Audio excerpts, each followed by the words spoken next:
Hola, buenos días. Vamos a ver entonces la segunda parte de los nematodos intestinales, que fue lo que nos quedó pendiente. Entonces, comenzamos con estrongiloidiasis, que es la infección intestinal producida por geohelmintos del género Strongyloides. Hay más de 50 especies de estrongiloides, pero 3 tienen importancia en salud pública. Strongyloides stercoralis, que es cosmopolita, Strongyloides filiborni, que está principalmente presente en África y en Asia, y Strongyloides kelei, que está en Nueva Guinea. Nos vamos a centrar en Strongyloides stercoralis en la clase de hoy. Entonces, dentro de la morfología tenemos una hembra adulta partenogenética. Esta hembra adulta partenogenética no necesita de un macho para poder producir huevos embrionados. Por lo tanto, solo ella vive en el intestino delgado del ser humano. Ella es la que está parasitando al ser humano. No hay machos aquí. Luego tenemos machos y hembras, que son adultos, obviamente, porque son machos y hembras, que son de vida libre, ¿ya? No están en el intestino, sino que están en el medio ambiente externo, están en la tierra. El otro estadio son las larvas, larva rhabditoide, que es la que nace del huevo, y la larva filariforme, que es la larva eh, que es infectante, ¿ya? Que la larva rhabditoide muda y se transforma en larva filariforme. Ahora, bueno, el ciclo biológico ya es bastante complejo, no está aclarado por completo aún, hay muchas cosas que no se entienden o que no se saben, pero vamos a ver lo que sí se sabe. Entonces tenemos tres tipos de ciclo: ciclo directo, el indirecto, y los ciclos de autoinfección, que hay autoinfección endógena y autoinfección exógena. Entonces, el ciclo comienza cuando en el medio ambiente tenemos larvas de tipo filariforme L3 y que van a ser capaces de penetrar activamente en la piel de un hospedero susceptible. Por lo tanto, una persona que anda sin zapatos por un lugar que esté contaminado con larvas filariformes se podría contagiar. Entonces, esta larva lo que hace es que de la piel llega directamente al sistema circulatorio y realiza ciclo de Loos en el pulmón, ¿ya? Del pulmón migra hasta el intestino delgado y ahí en el intestino delgado va a mudar a una L4 y posteriormente a estos adultos que son solo hembras partenogenéticas, ¿ya? Que solamente ellas producen huevos ya embrionados. Entonces, estos huevos eclosionan en el intestino normalmente. Es muy extraño que salgan huevos por la deposición. Entonces, eclosionan y salen estas larvas de tipo rhabditoide L1 hacia el medio ambiente, si es que la persona defeca en el medio ambiente, y en el medio ambiente van a mudar y se van a transformar en larvas de tipo filariforme L3. Este es el ciclo directo. En el ciclo indirecto, comenzamos exactamente igual. Una larva filariforme penetra activamente la piel de un hospedero susceptible. Esta larva realiza ciclo de Loos en el pulmón, migra hasta el intestino delgado, ahí muda a una L4 y se transforman en una hembra partenogenética. Esta hembra pone huevos, los que eclosionan en el intestino. Salen larvas rhabditoides a través de las deposiciones hacia el medio ambiente. Esta larva rhabditoide va a mudar, pero aquí hay una diferencia. Muda y esa muda los transforma en macho y hembra de vida libre. Entonces, este macho y hembra de vida libre van a copular y van a poner larvas rhabditoides. Entonces, aquí podrían ocurrir dos cosas. Uno, que la larva rhabditoide vuelva a transformarse nuevamente en machos y hembras de vida libre, y aquí se mantiene el ciclo en el medio ambiente, la contaminación ambiental. Y lo otro que podría ocurrir es que esta larva rhabditoide se transforme en una larva filariforme de tipo L3 y que vuelva a infectar a un hospedero susceptible. Ese es el ciclo de tipo indirecto. ¿Ya? Es cómo se mantiene en el medio ambiente la infección. Ahora, los ciclos de autoinfección tenemos de dos tipos. Entonces, la autoinfección endógena, en el cual estas larvas rhabditoides L1 se transforman en larvas filariformes. ¿Se acuerdan que aquí el huevo eclosiona directamente en el intestino? Entonces, aquí la transformación o la muda ocurriría también dentro del intestino, de larva rhabditoide a larva filariforme L3, y entonces el ciclo continúa internamente. Entonces, se han descrito infecciones crónicas en pacientes que son inmunocompetentes. Entonces, pacientes que sin tratamiento farmacológico llevan 30 años con la infección porque el parásito nunca muere, ¿ya? Porque se mantiene a través de este ciclo de autoinfección endógena. Y los ciclos de autoinfección exógena principalmente se dan en personas que están en situación de calle, eh, en personas que están en asilos, que están postrados, ¿ya? En personas con alguna alteración mental que están en lo psiquiátrico, ¿ya? Entonces aquí lo que ocurre es que la larva rhabditoide sale por la deposición y queda, ¿no es cierto?, estas larvas en las sábanas, en la ropa interior, y se transforman a larvas filariformes ahí. Y entonces la larva filariforme vuelve a ingresar a través de la piel de ese paciente, de los bordes perianales, de la piel de los glúteos, de la piel de la espalda. Entonces hay una autoinfección también, pero de tipo exógena, por eso que ya les expliqué. También ocurre en personas inmunocompetentes.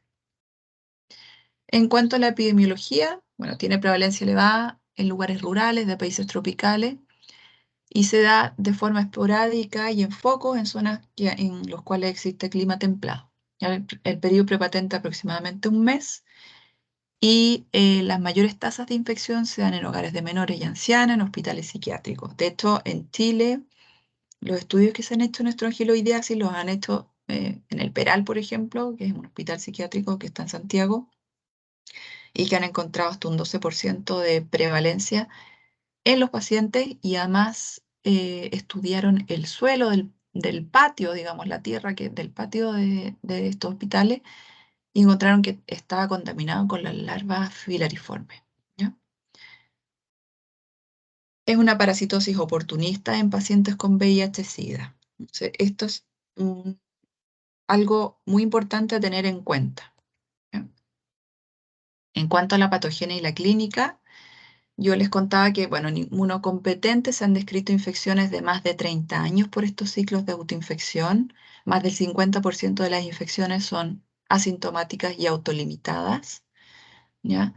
Em, pero hay un porcentaje en que va a cronicidad, ¿ya? Por estos ciclos. Entonces, tenemos una fase que es de invasión, ¿cierto? Invasión de la piel, que dura aproximadamente unas 48 horas, en el cual se observa el camino que produce la larva por la piel y que produce una dermatitis pruriginosa. A este cuadro se le llama cuadro de larva Currens, ¿ya?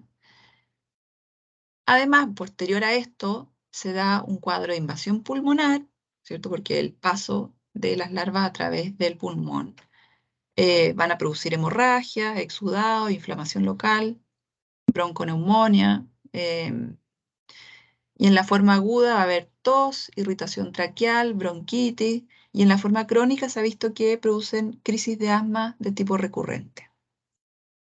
Y cuando se va al intestino, cuando hay una localización intestinal ya de las hembras partenogenéticas, bueno, produce inflamación, necrosis y ulceraciones en infecciones que son más masivas. Podría producir diarrea, constipación, anorexia y dolor abdominal. Ahora, en pacientes inmunocomprometidos, pacientes trasplantados, VIH-Sida, malnutridos severos, en terapia oncológica o con corticoides, va a ocurrir una autoinfección, pero de forma exacerbada. Eso quiere decir que el ciclo va a ocurrir mucho más rápido y va a ser mucho mayor, se va a producir mucha mayor cantidad de larvas. La hembra se va a estar poniendo mucha mayor cantidad de huevos en menor tiempo. ¿Ya? Entonces aquí pueden ocurrir dos cosas. Un cuadro de hiperinfección, ya que es la invasión masiva del intestino, se va a tener síntomas digestivos y pulmonares aumentados. Y el otro cuadro que es de curso fatal, que es una diseminación, casi todos los órganos del cuerpo se han podido observar. Entonces, obviamente hay exacerbación de los síntomas, se podría ir, eh, podría cursar hasta con cuadros de meningitis, endocarditis, neumonía, peritonitis, y normalmente lleva a la muerte del paciente por causa del estrongiloide. Entonces, es súper importante en pacientes que van a ser inmunocomprometidos estudiar la presencia de estrongiloide, ¿ya?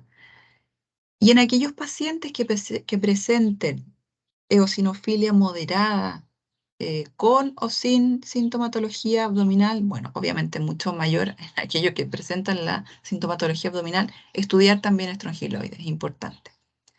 Entonces, en el diagnóstico, los pacientes en el hemograma van a presentar una leucocitosis y una eosinofilia hasta un 60%. Y en el diagnóstico laboratorio de tipo directo, lo que se hace es que se buscan las larvas de tipo L1 rhabditoides, ¿ya? Y también a través de un parasitológico seriado de posiciones. Y también existen otros métodos de concentración de las larvas vivas, que se llama el método de Berman, ¿ya? Pero que en casi ningún laboratorio lo utilizan porque de larvas rhabditoides se transforman en larvas filariformes. Entonces es súper peligroso porque las larvas se transforman en infectantes, ¿ya? Y entonces, bueno, lo más usual es que se busquen las larvas rhabditoides con los métodos de concentración, con un parasitológico seriado de posiciones, idealmente con el método de Burrows, porque el método de Telemann modificado dijimos que no tenía buen rendimiento ni para los trofozoitos de la entamoeba histolítica, o para los trofozoitos en general, ni tampoco para las larvas, ¿ya? Entonces, lo ideal es utilizar el método de Burrows para buscar estrongiloides. Entonces, siempre que estén sospechando estrongiloides, ponerle parasitológico seriado de posiciones para búsqueda de estrongiloides. O sea, para que el laboratorio sepa que tiene que usar un método diferente al de Telemann y además porque se deberían tomar 7 muestras día continuo, ya a diferencia del parasitológico seriado normal que se toman 3 muestras días alternos. ¿Por qué en este caso? Porque acuérdense que las larvas, o sea, las hembras partenogenéticas ponen muy poquitos huevos, a diferencia de todos los otros nematodos, y entonces la puesta de huevos además no es de forma continua, no sé, es muy variable y en baja cantidad, y por eso se necesitan 3 muestras días continuos, ¿ya? Para aumentar, para mejorar el rendimiento, para aumentar la probabilidad de poder encontrarlo.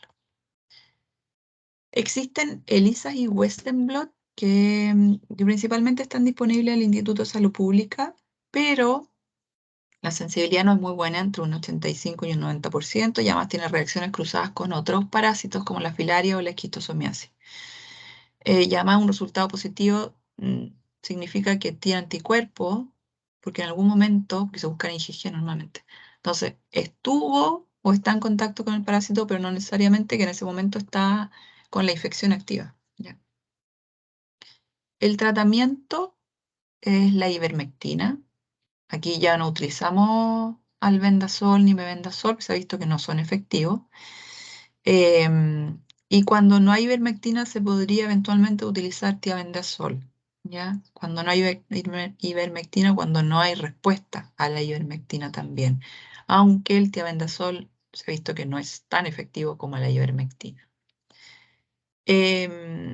Se sugiere que en aquellos casos que son masivos, principalmente en inmunosuprimidos, se utilice la ivermectina por mayor número de días que a una persona inmunocompetente.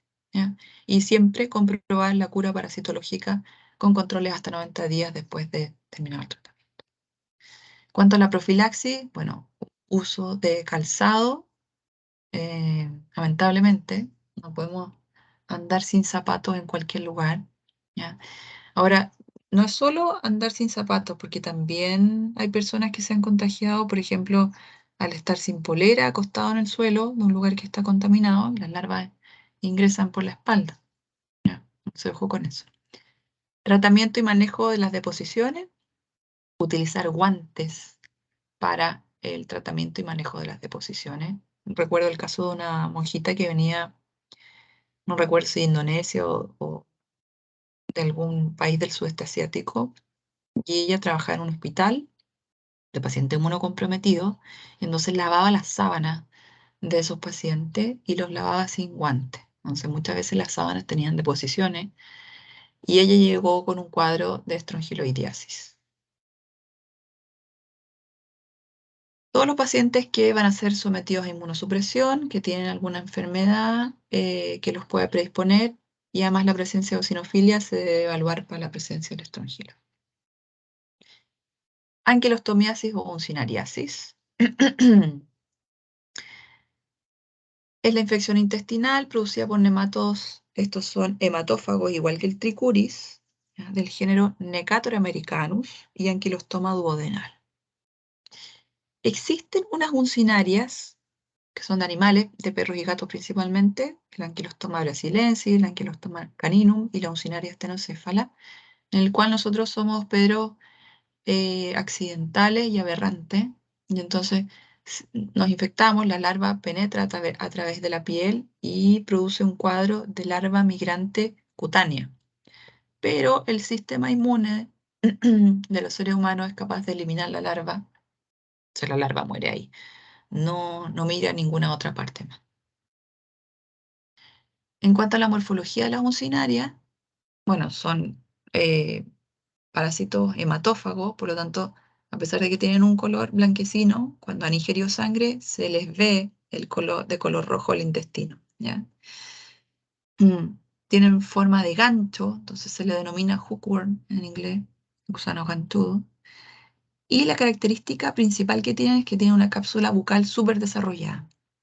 Entonces, en el caso del anquilostoma duodenal se describen dos pares de colmillos o dientes, y en el caso del Necator americano tienen unas bandas o placas cortantes. Los machos y las hembras de ambas uncinarias miden alrededor de unos 10 milímetros, ya, aproximadamente unos 10 milímetros.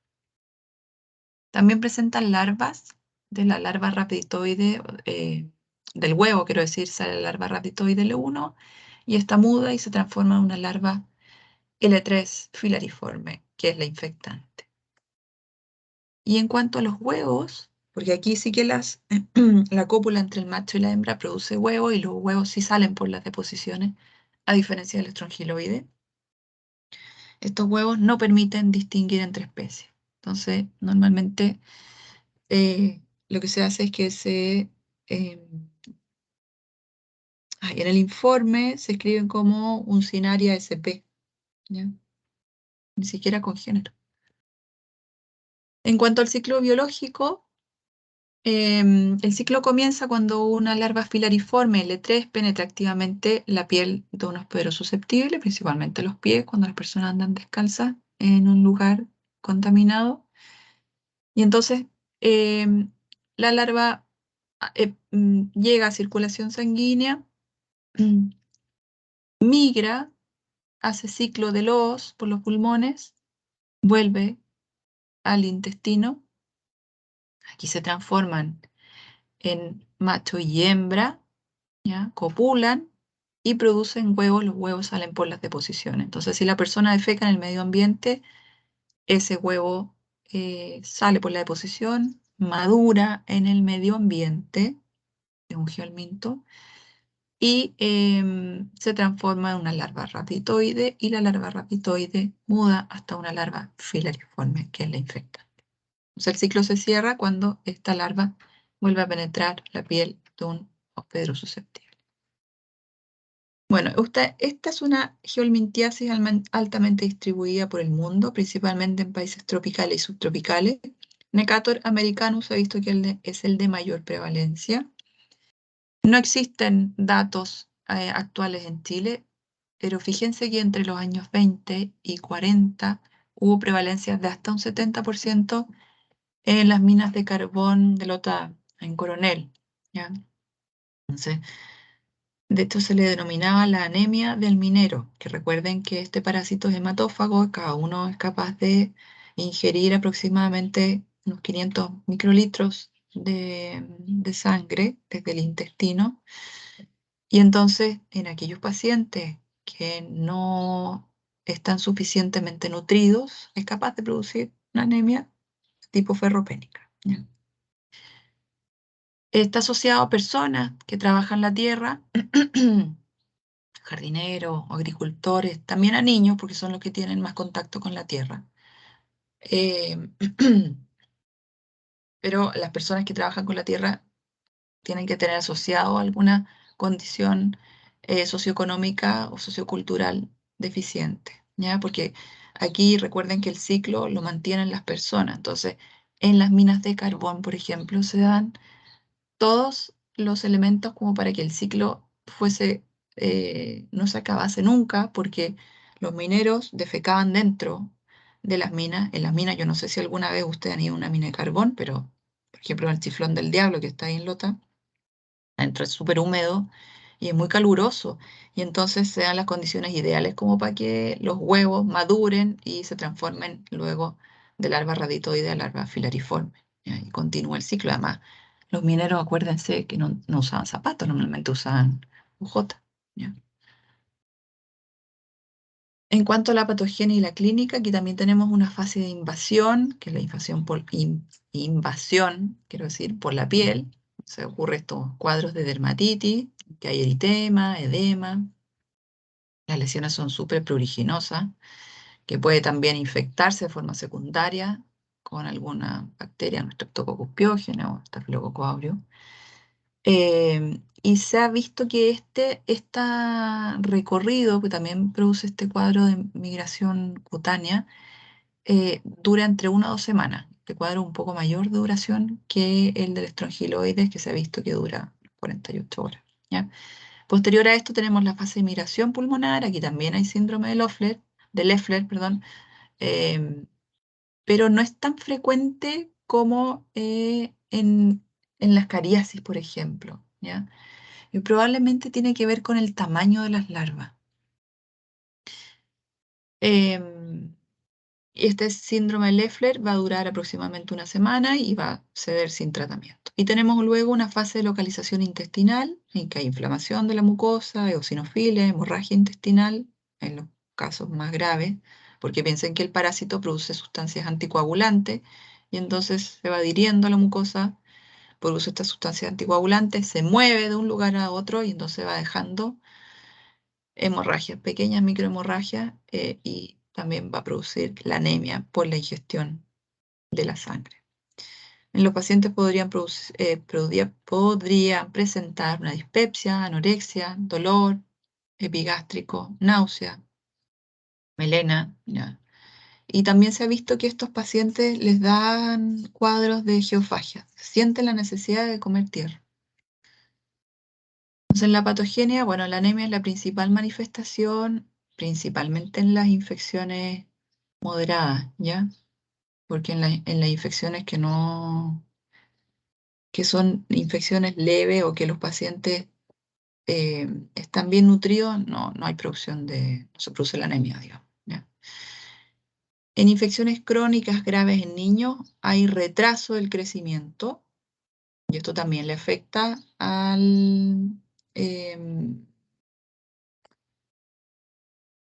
también hay retraso cognitivo, ¿ok? En infecciones severas puede haber malabsorción intestinal, palpitaciones, ¿ya? Vértigo, hipoalbuminemia y edema de las extremidades inferiores. Esos son los casos muy, muy graves. En el diagnóstico, bueno, se buscan huevos de uncinaria mediante métodos de concentración parasitológico seriado de posiciones con 3 muestras. Y también eh, lo que se recomienda es cuantificar el número de huevos por gramo de heces, ¿ya? Porque se ha visto que existe una correlación entre el número de huevos y la gravedad de la infección.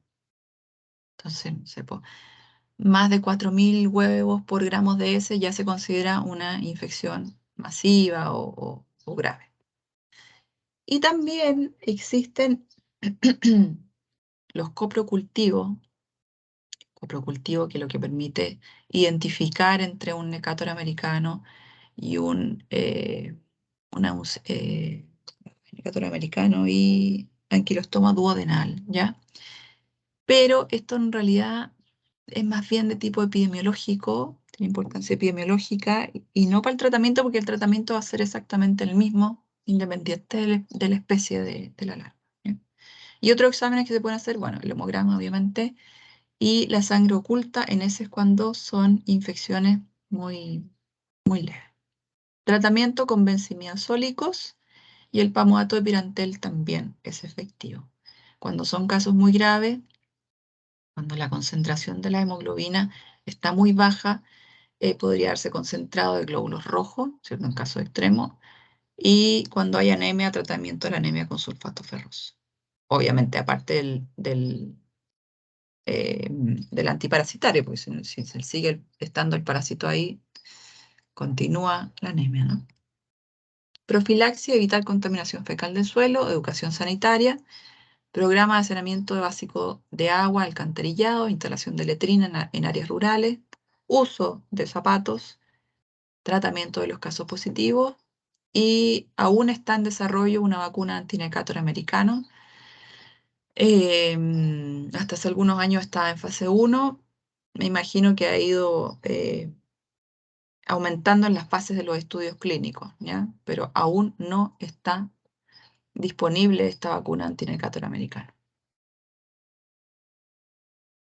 Veamos este otro que es el enterobius, enterobiasis, infección del intestino grueso por Enterobius vermicularis y Enterobius gregory. Nos vamos a enfocar en Enterobius vermicularis porque es el que está en todas partes y también en Chile. En Chile no se han descrito casos por Enterobius gregory, ¿ya? Este es el que comúnmente se conoce como pidulle, no sé. Oxiuro también se le conoce, gusano aguja. Miden entre 3 y 5 milímetros los machos y de 8 a 12 milímetros las hembras. Entonces, la hembra, como sale oviponer en los bordes del ano, si es que hay algún niño que esté infectado, es visible, ¿ya? Se puede ver el parásito en los bordes del ano. Los huevos son transparentes e incoloros y son súper, súper, súper livianos y quedan normalmente flotando en el medio ambiente. Lo vamos a ver después en el ciclo biológico. Entonces, el ciclo biológico, el único hospedero, es un ciclo de tipo monoxénico, directo. El único hospedero son los seres humanos. Entonces aquí, uy, ¿por qué se mueve solo esto? Ya. La persona se infecta al ingerir huevos larvados tipo L1. Este ya no es un geolminto, ¿ya? Entonces ingiere el huevo larvado, eclosiona la larva en el intestino delgado y esa larva va a migrar. Ay, ¿por qué se mueve solo? Migra hasta la primera porción del intestino grueso, ¿ok? Aquí se transforman en adultos, copula el macho y la hembra y comienzan a producir huevos. La hembra, luego de la cópula, luego que la hembra está grávida, digamos, que tiene huevos en su interior, migra de vuelta, ¿ya? O sea, de vuelta, va hacia el ano, digamos, a oviponer, y entonces normalmente esto lo hace en la noche o en la madrugada, que sale a oviponer, y con una sustancia pegajosa los deja adheridos a los bordes del ano, ¿ya? Y entonces los huevos en el exterior van a madurar. pero en el medio ambiente no necesitan la tierra, digamos, sino que maduran en el ambiente donde esté, en la sábana. eh, y ese huevo va a madurar a una L1 y se va a volver infectante en unas 6 horas más o menos, dependiendo de las condiciones del lugar, ¿ya? Si es que hay una buena humedad y si es que hay... ¡Uy, esto se mueve solo! Y si es que hay una temperatura adecuada para que madure ese huevo. En cuanto a la epidemiología, tiene distribución cosmopolita, es el nematodo de mayor prevalencia en el mundo, ¿ya? Y en Chile la prevalencia en niños escolares y preescolares es aproximadamente un 10%. Fíjense, este es un estudio que hicimos con estudiantes de tecnología de la Universidad de Talca.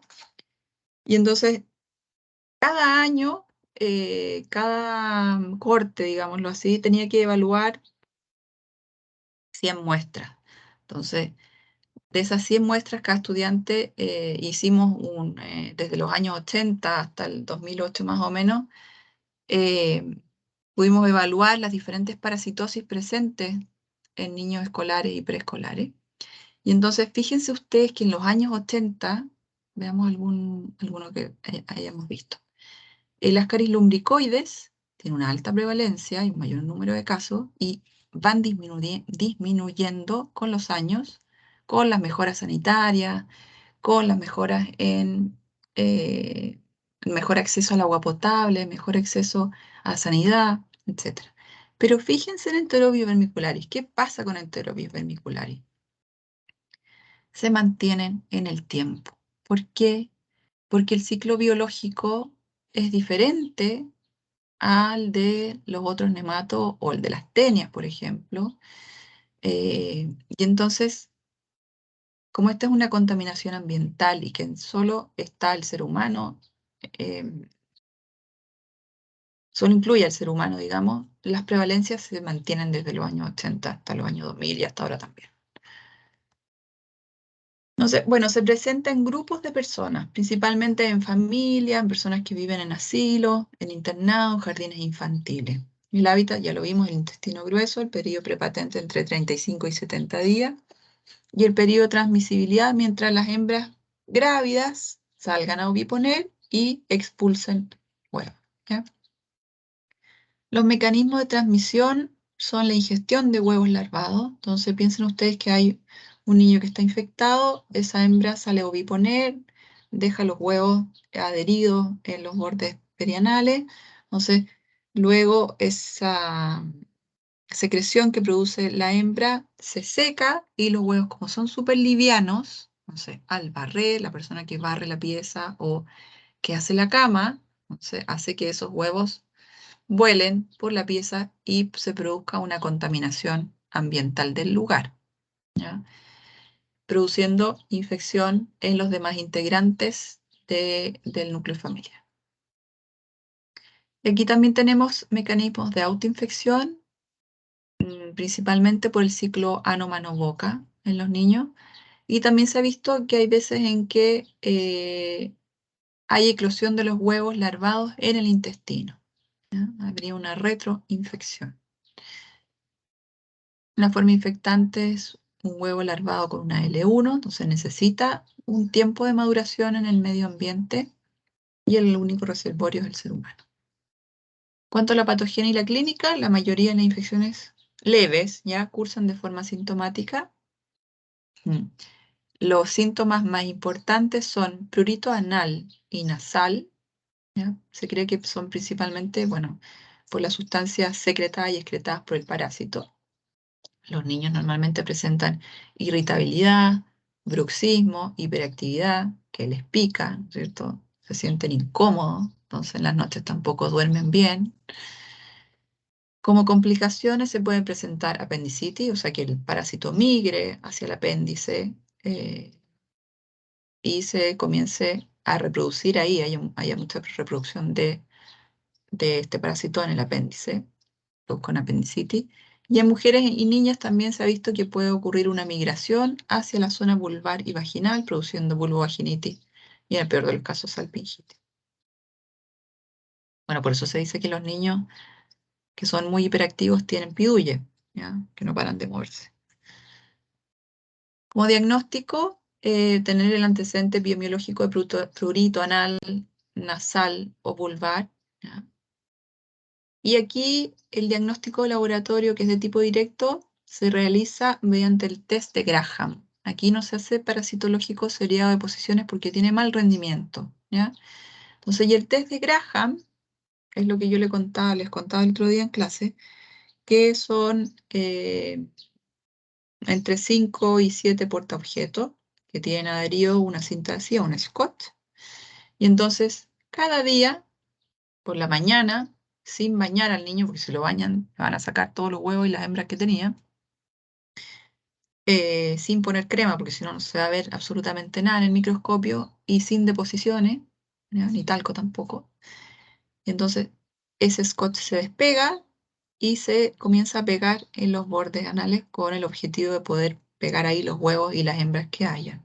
Y se vuelve a pegar en el vidrio, ¿ya? En el portaobjeto. Y eso se hace durante entre 5 y 7 días consecutivos, ¿ya? Y eso se lleva al laboratorio y luego se observa con objetivo de 10 y de 40. Vamos a ver en el laboratorio test de Graham para que vean hembras y vean huevos de los enterobios.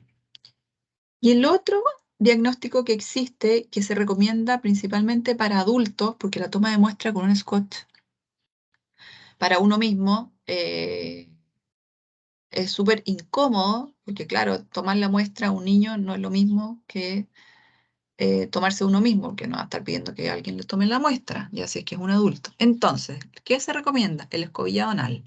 Y esto es un frasquito que tiene gasas humedecidas con suero fisiológico, y entonces y se tiene otro frasco con formaldehído normalmente.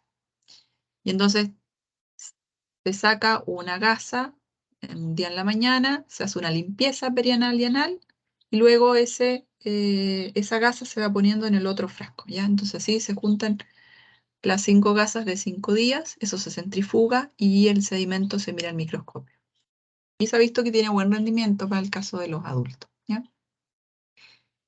¿Por qué no se utiliza el parasitológico seriado de posiciones? Porque los huevos no salen por las deposiciones, porque las hembras salen a oviponer en la noche o en la madrugada, y entonces mucho mejor rendimiento tiene el test de Graham, ¿ya? Sobre un 90% en comparación con el parasitológico seriado de posición. Tratamiento y profilaxis, medidas de higiene personal, bueno, el baño diario, evitar que los niños se coman las uñas, lavado de manos después de ir al baño y antes de comer, cambio frecuente de ropa interior, pijama y sábana.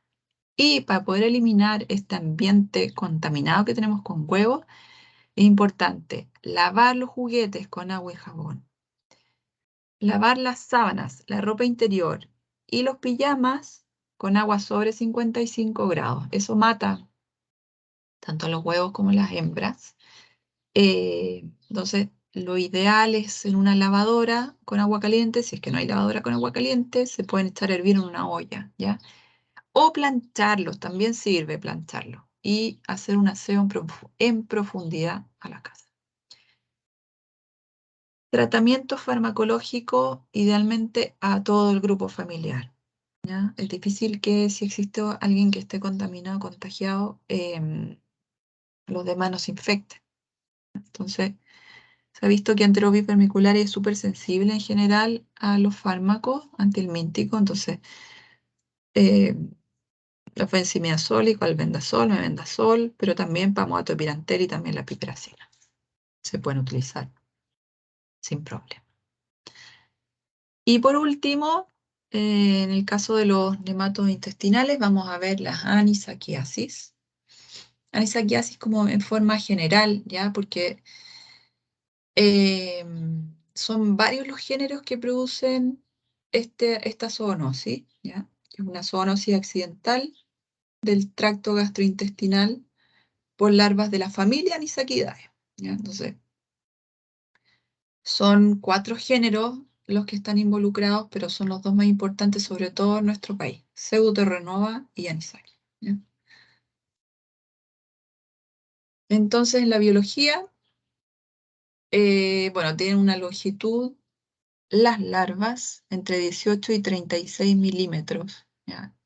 Tienen un color blanquecino y tienen una cutícula estriada. Entonces, con lo que nosotros nos vamos a encontrar, o con lo que nos vamos a infectar, son con las larvas L3, de estadio L3 y L4. Ambas son infectantes, tanto L3 como L4, y que están enquistadas en la musculatura de los peces. ¿Ya? Entonces se ven a simple vista en los pescados. Ahí, bueno, esas son las vísceras, pero ahí están enquistados en la musculatura. ¿Ya? Entonces, en cuanto al ciclo biológico del anisakis, aquí nosotros los seres humanos somos hospederos aberrantes totalmente. ¿Ya? Las larvas no sobreviven dentro de los seres humanos. Entonces, ¿cómo nos contagiamos? Al consumir pescado crudo o mal cocido, eh, pero también algunos tipos de cefalópodos y crustáceos. ¿Ya? Pero como los cefalópodos, como los, no sé, pues el pulpo o los camarones, no se consumen crudos, por eso que principalmente la fuente de infección son los pescados. ¿Ya? Pescado crudo mal cocido con una letra L4. Ay, estoy un poco cansada. Entonces, nosotros somos hospederos aberrantes. Entonces, nos infectamos al consumir estos pescados. Entonces, los hospederos definitivos son mamíferos marinos. ¿Ya? Entonces, en los mamíferos marinos, ay, ¿por qué se mueve solo? No, lo siento. Ya. Entonces, estos mamíferos marinos ponen huevos sin embrionar, ¿ya? En el agua. Entonces, estos huevos van a eclosionar, a madurar a una L3. Entonces, esta L3 va a ser ingerida por un crustáceo y ese crustáceo va a ser ingerido por un pez, ¿ya? O por un cefalópodo, que podría ser un pulpo, por ejemplo, o una jibia, ¿ya? Y entonces se le transmite el parásito a este crustáceo o a este pez y de ahí podría llegar directamente al ser humano. Pero en nosotros la larva va a morir, ¿ya? Es muy extraño que la larva se pudiera eh, reproducir. Entonces, el pez le va a transmitir al hospedero definitivo, que son los mamíferos marinos, dijimos, eh, la L3 y va a mudar y se va a transformar en adulto en el tracto digestivo de ellos. Entonces, esta es una enfermedad cosmopolita que se considera una zoonosis de tipo emergente en nuestro país, principalmente por el aumento de consumo de pescado crudo a través del sushi en los años 2000, ¿ya? Porque antes aquí no existía, nadie comía sushi. Entonces, bueno, se da con mayor prevalencia en países que consumen grandes cantidades de pescado crudo o semicrudo, ceviches, salazones, vinagretas, ahumados. ¿Ya? Ninguno de ellos son capaces de eliminar el parásito. En Chile a la fecha se han publicado aproximadamente unos 28 casos, principalmente por pseudoterrenoma. ¿Ya? En la mayoría de los casos, la larva ha sido eliminada por la boca, de forma espontánea o a través de vómito. Entonces, las larvas son infectantes tanto L3 como L4 en las carnes y vísceras de más de 150 especies de pescado, de algunos crustáceos y cefalópodos. Y en Chile la principal fuente de infección, bueno, ceviche, sushi, pescado ahumado o fritos de merluza. Y ahí le puse frito ahí entre comillas porque en realidad si estuviera frito el parásito estaría muerto. Entonces no ha quedado bien frito en el interior y por eso que las larvas persisten. También se observa en congrio, corvina, jurel, reineta y salmón. De hecho, en el 2019, cuando le pedí a los estudiantes que me trajeran, que buscaran anisáquidos, principalmente ellos lo encontraron en reineta, en congrio. Ah, porque la merluza estaba, justo la merluza estaba en veda. Y entonces empezaron a buscar en otros pescado, porque claro, el que más se encuentra es en la merluza. La merluza típica, que es la pescada, está súper parasitada, ¿ya? Normalmente nos encontramos con anisakio en las merluzas. Pero también eh, pudieron encontrarlos en congrio, en reineta, ¿ya? Y también, bueno, se han descrito en Corvina jurelizal. Patogenia. Existen dos tipos de forma clínica según el grado de penetración en la mucosa, ¿ya? Hay una forma luminal que es no invasiva, asintomática y que se diagnostica al expulsar las larvas mediante vómito o por las deposiciones, pero es más extraño después de 14 días después de haber ingerido ese pescado contaminado. Y ese se da principalmente por Pseudoterranova, ¿ya? Y existe una forma invasiva que predominantemente se da por el género Anisakis, ¿ya? Y que se va a dar con dos formas clínicas dependiendo del segmento del tubo digestivo al que afecta, si es gástrico o intestinal. Entonces, vamos a ver la forma invasiva, porque en realidad la forma luminal no invasiva no tiene mucha importancia. Y entonces, anisaki va a producir una anisakiasis gástrica en que la larva va a penetrar en la mucosa. Entonces, el paciente va a tener un dolor epigástrico tipo cólico, ¿ya? Vómitos, náuseas, diarrea, a las pocas horas de haber ingerido este pescado parasitado. O también podría presentar una anisakiasis intestinal, ¿ya? Que las larvas penetran la mucosa eh, del intestino, entonces, y va a ocurrir una inflamación que eventualmente podría provocar una obstrucción. Y esto se da con un poco de lapsus de mayor tiempo, entre 48 a 72 horas de haber ingerido pescado parasitado. Entonces, el paciente también va a presentar abdomen agudo, que va a ser similar a si el paciente tuviera una apendicitis, una peritonitis. Ay, ¿por qué se mueve solo? A presentar náuseas, vómitos, estreñimiento o diarrea y rara vez fiebre. Eventualmente, de forma muy excepcional y muy extraña, ¿ya? Podría presentarse una anisakiasis extraintestinal en que la larva migra a algún otro parénquima, algún otro órgano. Entonces se han descrito casos de afectación hepática, del páncreas, del vaso, ¿ya? Y varios otros. Y aquí lo que ocurre es que el sistema inmune lo que hace inmediatamente es tratar de aislar la larva, no se produce granuloma normalmente, entonces lo encuentran, hacen biopsia y encuentran que está la larva muerta dentro de un granuloma. Existe una forma que podría ser gástrica o intestinal, pero que además cursa con una alergia, ¿ya? Con un cuadro alérgico que podría ser una urticaria, que es lo más frecuente, ¿ya? Pero también podría cursar con un cuadro de angioedema, incluso una anafilaxis pocas horas después de haber ingerido un pescado.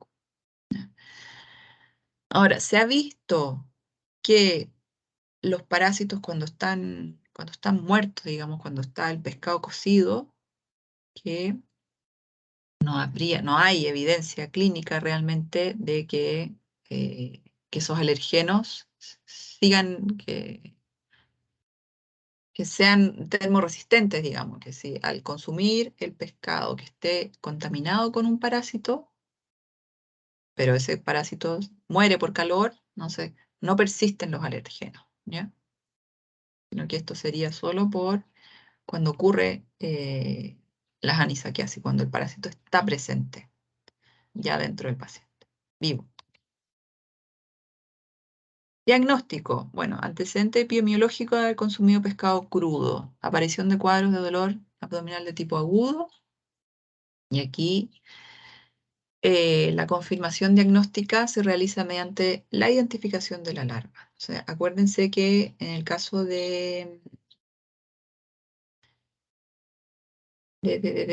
las carilumbricoides, que también es un nematodo redondo, o sea, cilíndrico, digamos, y que también podría salir por boca, hay que hacer diagnóstico diferencial con esa parasitosis en caso de que salga por boca este parásito, ¿ya? Y si es que ese paciente se le hace una endoscopía y se logra rescatar el parásito, entonces también hay que eh, hacer identificación de esa larva. Es extraño que lo elimine por la deposición, pero eventualmente también podría eliminar. Entonces el tratamiento es endoscópico principalmente. Ya hay una extracción a través de endoscopía del parásito. La mayoría de los pacientes se recupera de forma espontánea, o sea que elimina el parásito por algún lugar. ¿Ya? En aquellos casos donde hay obstrucción intestinal y peritonitis con perforación, que son súper extraños, hay que resecar ya de forma quirúrgica. Y hay algunos casos reportados en que han sido tratados con benzimidazólicos con buenos resultados, pero no es lo usual, ¿ya? No, normalmente es así, no se tratan, digamos, con antiparasitarios. Profilaxis, evitar la ingesta de pescado crudo. Congelamiento de los pescados por al menos 24 horas a menos 20 grados Celsius. Esto es lo que yo les contaba de que cuando uno congela un pescado completo, un pescado entero, hay que asegurarse de tenerlo el tiempo suficiente como para que el frío llegue a todas partes de esa pieza, ¿ya? Para que no queden lugares sin congelar y que las larvas no mueran. Y lo otro que se recomienda es cuando van a pescar, hacer evisceración precoz de los peces. Entonces, porque recuerden que las larvas están en el sistema digestivo. Entonces, cuando el pez muere, las larvas se sienten amenazadas porque saben que el pez murió y entonces migran hacia la musculatura y ahí es cuando quedan en el músculo. Entonces, con una evisceración precoz, evitamos de que las larvas migren hacia la musculatura. Eso tenía para contarles de los nematos intestinales, que era lo que nos había quedado pendiente. Les voy a hacer una clase aparte con los nematos tisulares, ¿ya? Que son 2 solamente, así es que va a ser más cortito. Nos vemos.